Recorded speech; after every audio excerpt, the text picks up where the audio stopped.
ইতিহাসের পাতা থেকে উঠে আসা এক কিংবদন্তি, যিনি ছিলেন প্রজ্ঞা, ক্ষমতা এবং সৌন্দর্যের প্রতীক। তিনি সাবা রাজ্যের রানী বিলকিস, আর তার সময় ছিলেন আল্লাহর এমন এক নবী যাকে দেওয়া হয়েছিল এক অভূতপূর্ব ক্ষমতা। তিনি কেবল মানুষ নয়, শাসন করতেন জিন এবং পশু পাখিদেরও। তিনি নবী হজরত সুলাইমান আলাইহিসসালাম। পবিত্র কুরআনে বর্ণিত তাদের এই অবিশ্বাস্য কাহিনী শুধু একটি ঐতিহাসিক ঘটনাই নয়, বরং জ্ঞান, প্রজ্ঞা এবং ঈমানের এক চিরন্তন শিক্ষা। চলুন আজ আমরা ডুব দিই সেই মহিমান্বিত অধ্যায়। কুরআনের বর্ণনানুযায়ী রানী বিলকিস ছিলেন ইয়েমেনের সাবা নামক এক সমৃদ্ধশালী রাজ্যের শাসক। তিনি ছিলেন অত্যন্ত বুদ্ধিমতী এবং একজন দূরদর্শী নেতা।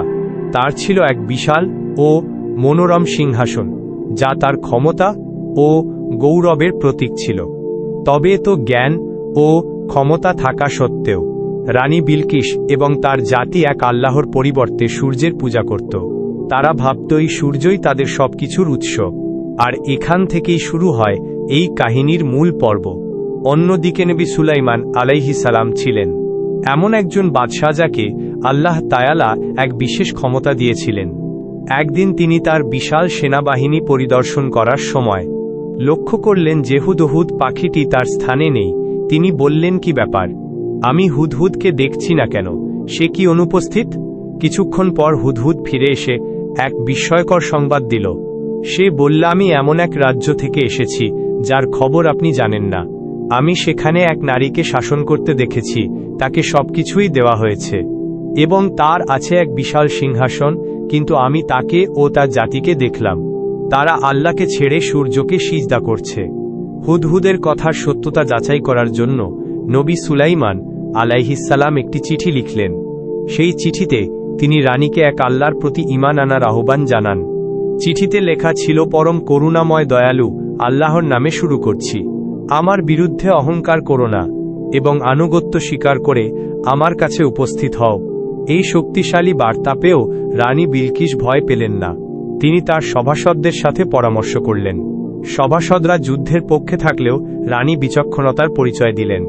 তিনি বললেন, রাজারা যখন কোনো জনপদে প্রবেশ করে তখন সেখানকার সম্মানিত ব্যক্তিদের অপমানিত করে। তাই তিনি যুদ্ধ না করে নবী সুলাইমান আলাইহিসসালামকে পরীক্ষা করার জন্য কিছু মূল্যবান উপহার পাঠানোর সিদ্ধান্ত নিলেন।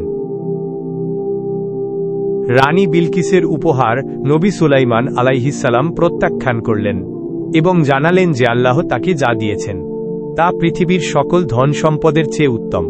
এরপর রানী বিলকিস নিজেই নবী সুলাইমানের সাথে দেখা করার জন্য রওনা হলেন। তার আগমনের খবর পেয়ে নবী সুলাইমান আলাইহিসসালাম তার দরবারে এক অবিশ্বাস্য প্রশ্ন রাখলেন।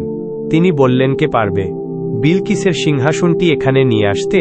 কুরআনের বর্ণনা অনুযায়ী এক শক্তিশালী জিন বলল, সে কিছু সময়ের মধ্যেই তা এনে দেবে। কিন্তু যার কাছে কিতাবের জ্ঞান ছিল তিনি বললেন, আপনি চোখের পলক ফেলার আগেই আমি তা আপনার সামনে হাজির করব। আর ঠিক তাই হল। চোখের পলকেই রানী বিলকিসের সিংহাসন হাজার হাজার মাইল দূর থেকে নবী সুলাইমানের দরবারে এসে উপস্থিত হল। এটি ছিল ইসমে আজম বা আল্লাহর মহান নামের শক্তির এক নিদর্শন, যা দেখে নবী সুলাইমান আলাইহিসসালাম আল্লাহর প্রতি কৃতজ্ঞতায় নত হলেন।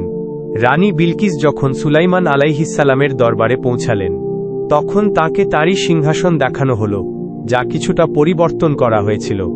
রানী তার প্রজ্ঞা দিয়ে উত্তর দিলেন, এ তো যেন ওটাই। এরপর আসল পরীক্ষাটি এলো। রানীকে একটি স্বচ্ছ কাঁচের তৈরি প্রাসাদে প্রবেশ করতে বলা হল। প্রাসাদের মেঝে এতটাই স্বচ্ছ ছিল যে রানী এটিকে পানির স্রোত ভেবে নিজের কাপড় গুটিয়ে নিলেন। তখন নবী সুলাইমান আলাইহিসসালাম তাকে জানালেন যে এটি কাচের তৈরি। এই ঘটনা রানী বিলকিসের সকল সংশয় দূর করে দিল। তিনি বুঝতে পারলেন সুলাইমান আলাইহিসসালাম কেবল একজন রাজা নন, তিনি আল্লাহর প্রেরিত নবী। তিনি তার পূর্বের ভুলের জন্য অনুতপ্ত হলেন এবং ঘোষণা করলেন, হে আমার রব, আমি তো নিজের উপর জুলুম করেছিলাম। আমি সুলাইমানের সাথে জগৎসমূহের রব আল্লাহর কাছে আত্মসমর্পণ করলাম। রানী বিলকিস ও নবী সুলাইমান আলাইহিসসালামের এই কুরআনিক কাহিনী আমাদের কিছু গুরুত্বপূর্ণ শিক্ষা দেয়। এটি আমাদের শেখায় যে শারীরিক শক্তির চেয়ে জ্ঞান এবং প্রজ্ঞার শক্তি অনেক বেশি। এটি শেখায় যে কোনো কঠিন পরিস্থিতিতে হুট করে সিদ্ধান্ত না নিয়ে বিচক্ষণতার সাথে কাজ করা উচিত। সর্বোপরি এই ঘটনা আমাদের আল্লাহর অসীম ক্ষমতা এবং তার কাছে পরিপূর্ণ আত্মসমর্পণের গুরুত্বকে স্মরণ করিয়ে দেয়। ক্ষমতার অহংকার নয়, বরং সত্যকে মেনে নেওয়ার মধ্যেই রয়েছে প্রকৃত সম্মান ও সফলতা। কুরআনের এই মহিমান্বিত কাহিনীটি যদি আপনার ভালো লেগে থাকে তবে ভিডিওটি লাইক করুন এবং বন্ধুদের সাথে শেয়ার করুন। এমন আরও ইসলামিক এবং ঐতিহাসিক কাহিনী জানতে আমাদের চ্যানেলটি সাবস্ক্রাইব করে পাশে থাকুন। আপনার মতামত আমাদের জানান কমেন্ট বক্সে। দেখা হবে পরের ভিডিওতে।